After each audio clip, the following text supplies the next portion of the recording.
Once upon a time, a young prince lived in a shining castle.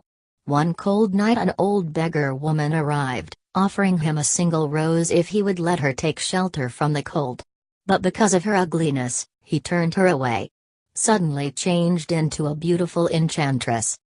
To punish the prince, she turned him into terribly ugly beast and his servants into household objects.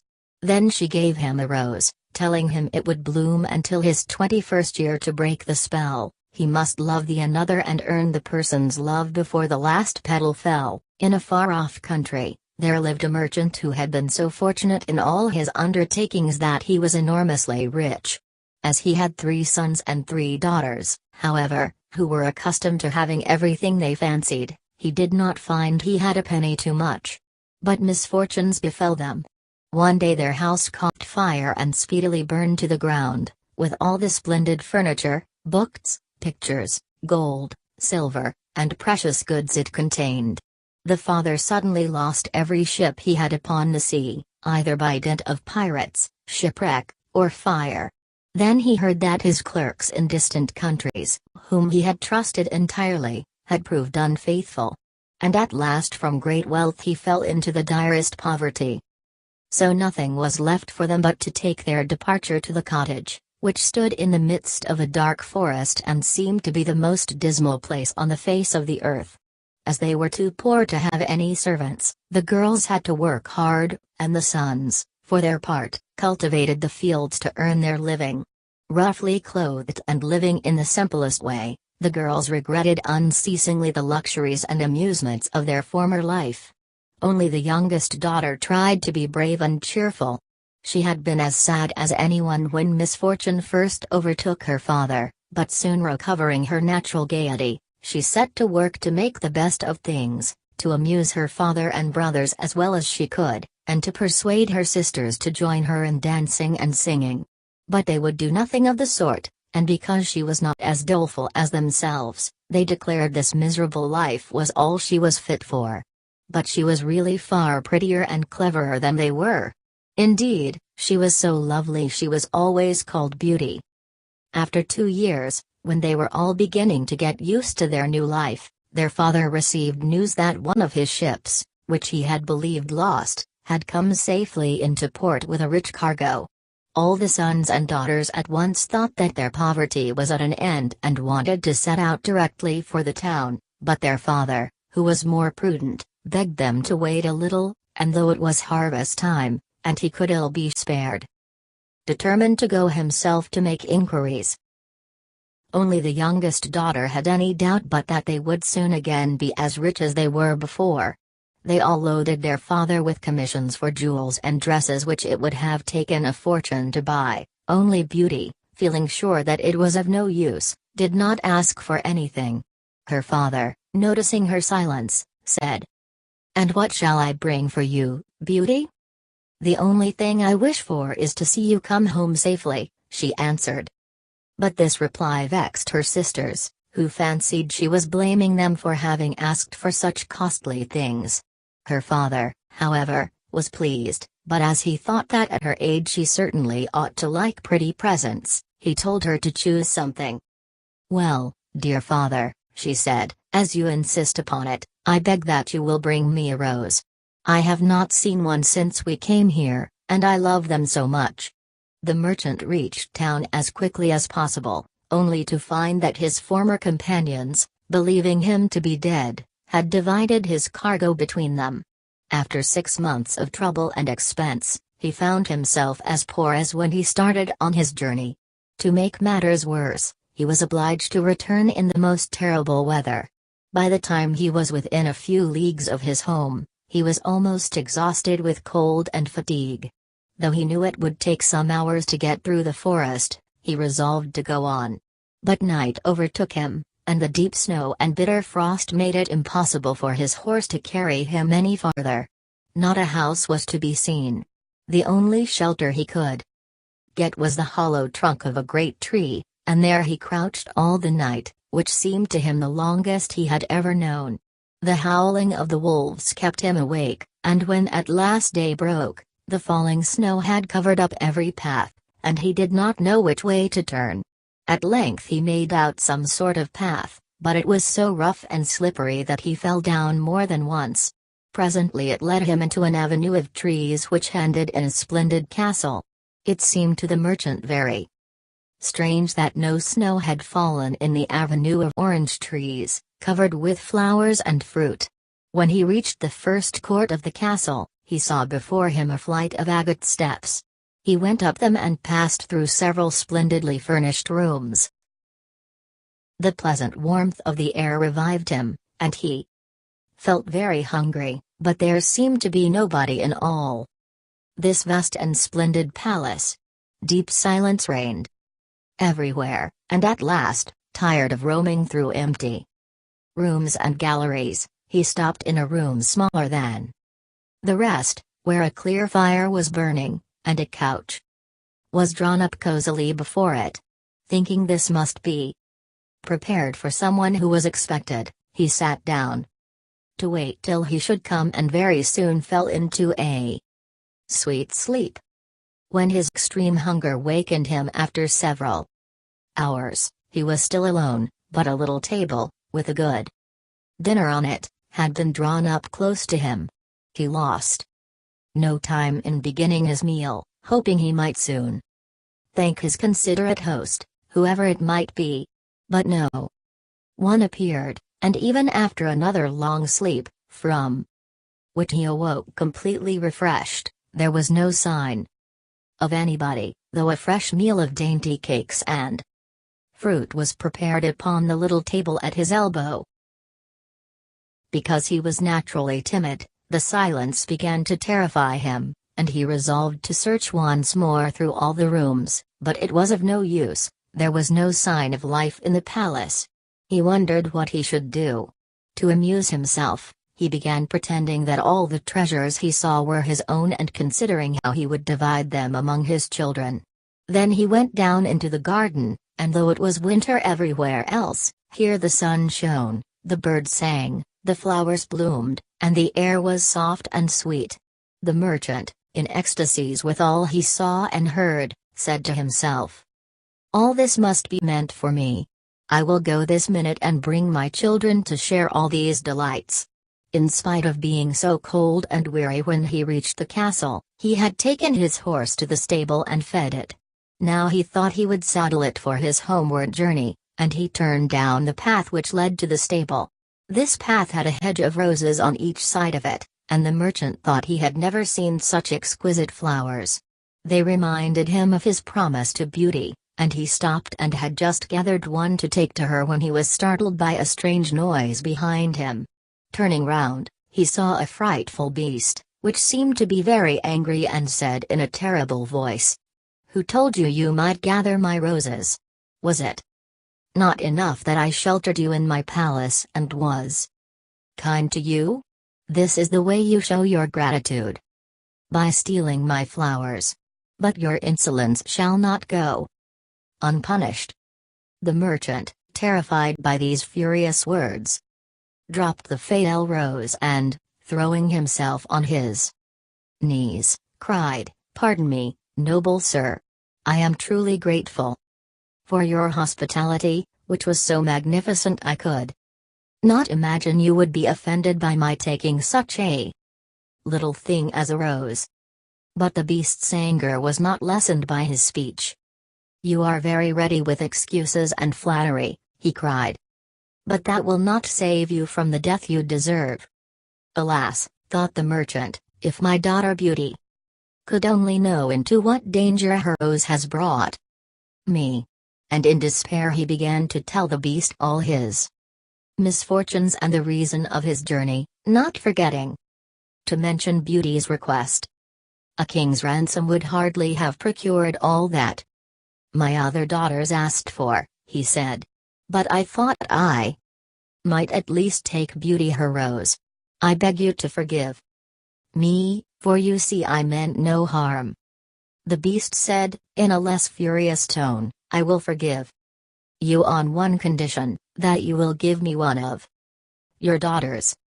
"Ah," cried the merchant, "if I were cruel enough to buy my own life at the expense of one of my children's, "What excuse could I invent to bring her here?" "None," answered the beast. "If she comes at all, she must come willingly. On no other condition will I have her. See if any one of them is courageous enough and loves you enough to come and save your life. You seem to be an honest man, so I will trust you to go home. I give you a month to see if any of your daughters will come back with you and stay here, to let you go free. If none of them is willing, you must come alone, after bidding them goodbye forever, for then you will belong to me. And do not imagine that you can hide from me. For if you fail to keep your word, I will come and fetch you," added the beast grimly. The merchant accepted this proposal, though he did not really think that any of his daughters would be persuaded to come. He promised to return at the time appointed, and then, anxious to escape from the presence of the beast, he asked permission to set off at once. But the beast answered that he could not go until the next day. "Then you will find a horse ready for you," he said. "Now go and eat your supper and await my orders." The merchant lay down until the sun rose. Then, after breakfast, he went to gather Beauty's rose and mounted his horse, which carried him off so swiftly that in an instant he had lost sight of the palace. He was still wrapped in gloomy thoughts when the horse stopped before the door of his cottage. His sons and daughters, who had been uneasy at his long absence, rushed to meet him, eager to know the result of his journey, which, seeing him mounted upon a splendid horse and wrapped in a rich mantle, they supposed to be favorable. But he hid the truth from them at first, only saying sadly to Beauty as he gave her the rose, "Here is what you asked me to bring you. Little you know what it has cost." But this excited their curiosity so greatly that presently he told them his adventures from beginning to end, and then they were all very unhappy. The girls lamented loudly over their lost hopes, and the sons declared their father should not return to the terrible castle, and began to make plans for killing the beast if it should come to fetch him. But he reminded them he had promised to go back. Then the girls were very angry with Beauty and said it was all her fault. If she had asked for something sensible, this would never have happened. Poor Beauty, much distressed, said to them, "I have indeed caused this misfortune, but who could have guessed that ask for a rose in the middle of summer would cause so much misery? But as I did the mischief, it is only just that I should suffer for it. I will therefore go back with my father to keep his promise." At first nobody would hear of it. Her father and brothers, who loved her dearly, declared nothing should make them let her go. But Beauty was firm. As the time drew near, she divided her little possessions between her sisters and said goodbye to everything she loved. When the fatal day came, she encouraged and cheered her father as they mounted together the horse which had brought him back. It seemed to fly rather than gallop, but so smoothly that Beauty was not frightened. Indeed, she would have enjoyed the journey, if she had not feared what might happen at the end of it. Her father still tried to persuade her to go back, but in vain. When they had dismounted, her father led her to the little room he had been in before. Here they found a splendid fire burning and the table daintily spread with a delicious supper. The merchant knew that this was meant for them, and Beauty, who was less frightened now that she had passed through so many rooms and seen nothing of the beast, was quite willing to begin, for her long ride had made her very hungry.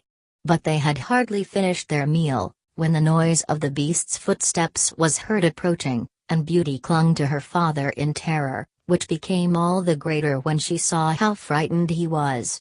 But when the beast really appeared, though she trembled at the sight of him, she made a great effort to hide her horror and saluted him respectfully. This evidently pleased the beast. After looking at her he said, in a tone that might have struck terror into the boldest heart, though he did not seem to be angry, "Good evening, old man." "Good evening, Beauty." The merchant was too terrified to reply, but Beauty answered sweetly, "Good evening, Beast. Have you come willingly?" asked the Beast. "Will you be content to stay here when your father goes away?" Beauty answered bravely that she was quite prepared to stay. "I am pleased with you," said the Beast. "As you have come of your own accord, you may remain.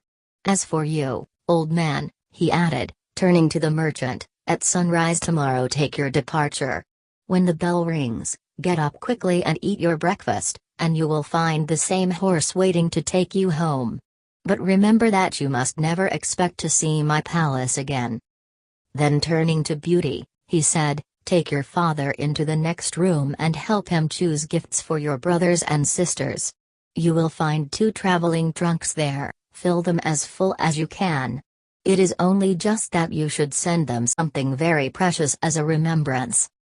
Then he went away, after saying, "Goodbye, Beauty, goodbye, old man." Beauty was beginning to think with great dismay of her father's departure, but she was afraid to disobey the Beast's orders. They went into the next room, which had shelves and cupboards all round. They were greatly surprised at the riches it contained. There were splendid dresses fit for a queen, with all the ornaments to be worn with them, and when Beauty opened the cupboards, she was dazzled by the gorgeous jewels lying in heaps upon every shelf. They went down into the courtyard, where 2 horses were waiting, one loaded with the 2 trunks, the other for him to ride. They were pawing the ground in their impatience to start, and the merchant bade Beauty a hasty farewell. As soon as he was mounted, he went off at such a pace she lost sight of him in an instant. Then Beauty began to cry and wandered sadly back to her own room. But she soon found she was very sleepy, and as she had nothing better to do, she lay down and instantly fell asleep. And then she dreamed she was walking by a brook bordered with trees and lamenting her sad fate, when a young prince, handsomer than anyone she had ever seen, and with a voice that went straight to her heart, came and said to her, "Ah, Beauty, you are not so unfortunate as you suppose. Here you will be rewarded for all you have suffered elsewhere. Your every wish shall be gratified. Only try to find me out, no matter how I may be disguised, for I love you dearly, and in making me happy, you find your own happiness. Be as true-hearted as you are beautiful, and we shall have nothing left to wish for." "What can I do, Prince, to make you happy?" said Beauty. "Only be grateful," he answered, "and do not trust too much to your eyes. Above all, do not desert me until you have saved me from my cruel misery." After this she thought she found herself in a room with a stately and beautiful lady, who said to her, "Dear Beauty, try not to regret all you have left behind you, you are destined for a better fate. Only do not let yourself be deceived by appearances." Beauty found her dreams so interesting that she was in no hurry to awake, but presently the clock roused her by calling her name softly 12 times. Then she rose and found her dressing table set out with everything she could possibly want, and when her toilet was finished, she found dinner waiting in the room next to hers. But dinner doesn't take very long when one is alone, and very soon she sat down cozily in the corner of a sofa and began to think about the charming prince she had seen in her dream. So she began to explore some of the many rooms of the palace. The first she entered was lined with mirrors. Beauty saw herself reflected on every side and thought she had never seen such a charming room. Then she went on into a gallery of pictures, where she soon found a portrait of the same handsome prince, as large as life, and so well painted that as she studied it, he seemed to smile kindly at her. Tearing herself away from the portrait at last, she passed into a room which contained every musical instrument under the sun, and here she amused herself for a long while in trying them and singing until she was tired. The next room was a library, and she saw everything she had ever wanted to read as well as everything she had read.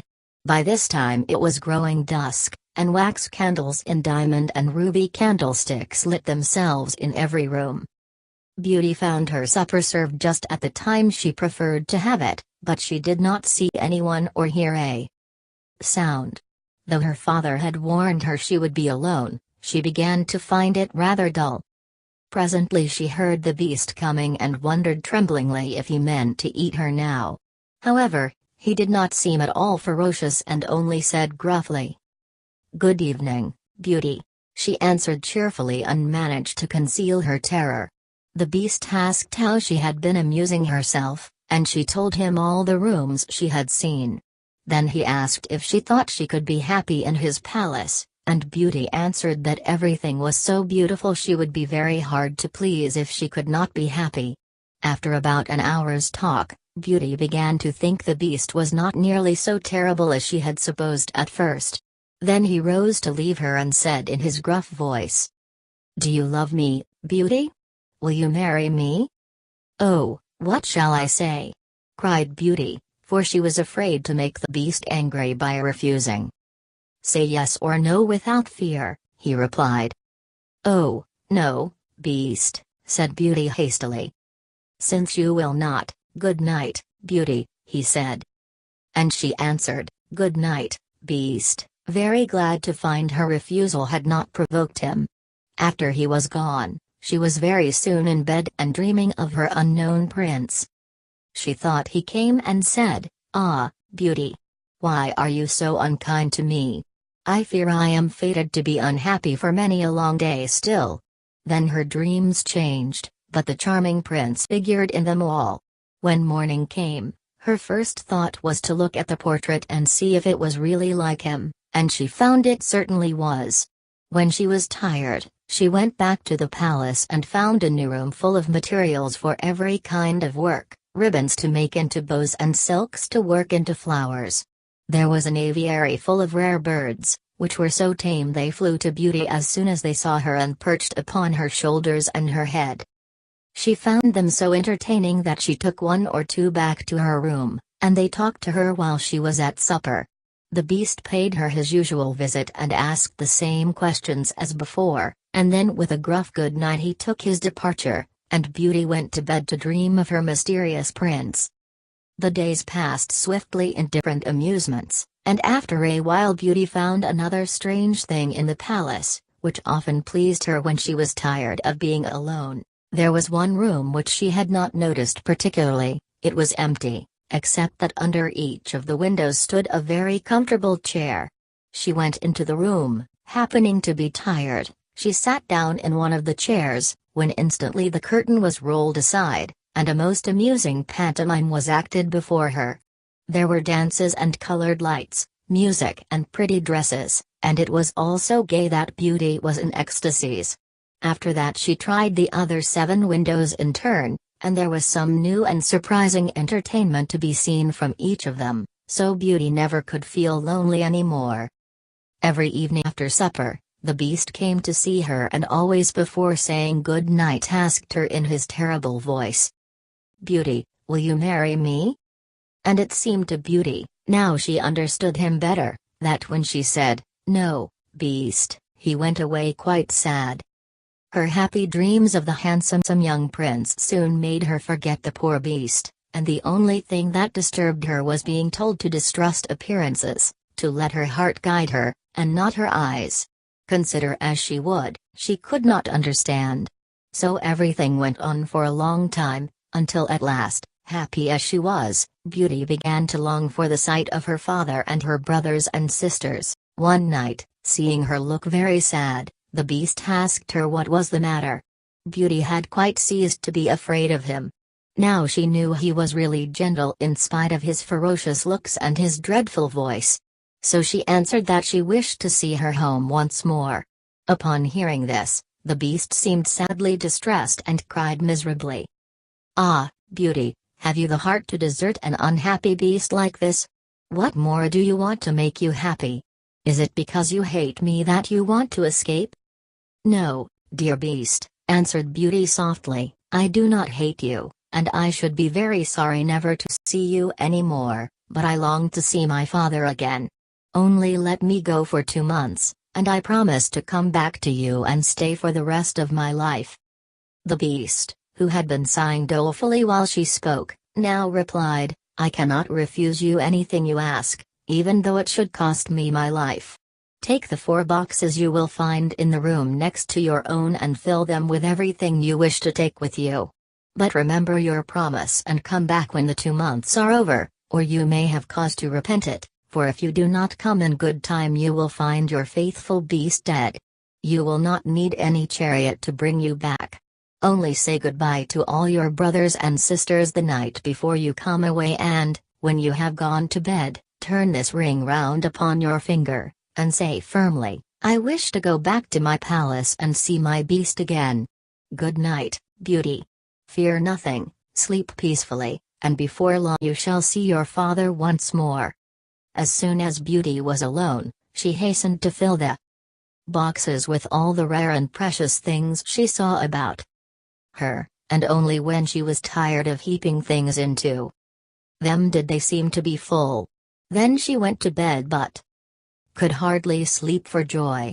When at last she began to dream of her beloved prince, she was grieved to see him stretched upon a grassy bank, sad and weary, and hardly like himself. "What is the matter?" she cried. But he looked at her reproachfully and said, "How can you ask me, cruel one? Are you not leaving me to my death perhaps?" "Ah, don't be so sorrowful," cried Beauty.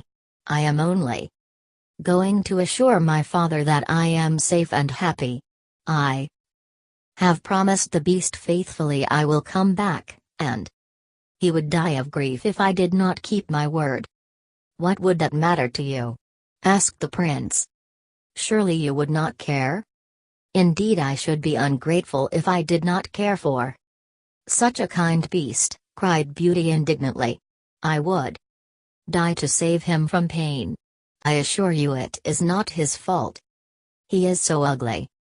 Just then a strange sound woke her. Someone was speaking not very far away, and opening her eyes she found herself in a room she had never seen before, which was certainly not as splendid as those she had seen in the beast's palace. Where could she be? She rose and dressed hastily, and then saw that the boxes she had packed the night before were all in the room. Suddenly she heard her father's voice and rushed out to greet him joyfully. Her brothers and sisters were astonished at her appearance, for they had never expected to see her again. There was no end to the questions they asked her. But when they heard that she had only come to be with them for a short time and then must go back to the beast's palace forever, they lamented loudly. Every day when she rose she meant to say it at night, and when night came she put it off again, until at last she had a dismal dream which helped her to make up her mind. She thought she was wandering in a lonely path in the palace gardens, when she heard groans that seemed to come from some bushes hiding the entrance of a cave. Running quickly to see what could be the matter, she found the beast stretched out upon his side, apparently dying. He reproached her faintly with being the cause of his distress, and at the same moment a stately lady appeared and said very gravely, "Ah, Beauty, see what happens when people do not keep their promises. If you had delayed one day more, you would have found him dead." Beauty was so terrified by this dream that the next morning she announced her intention of going back at once. That very evening she said goodbye to her father and her brothers and sisters, and as soon as she was in bed she turned her ring round upon her finger and said firmly, "I wish to go back to my palace and see my beast again."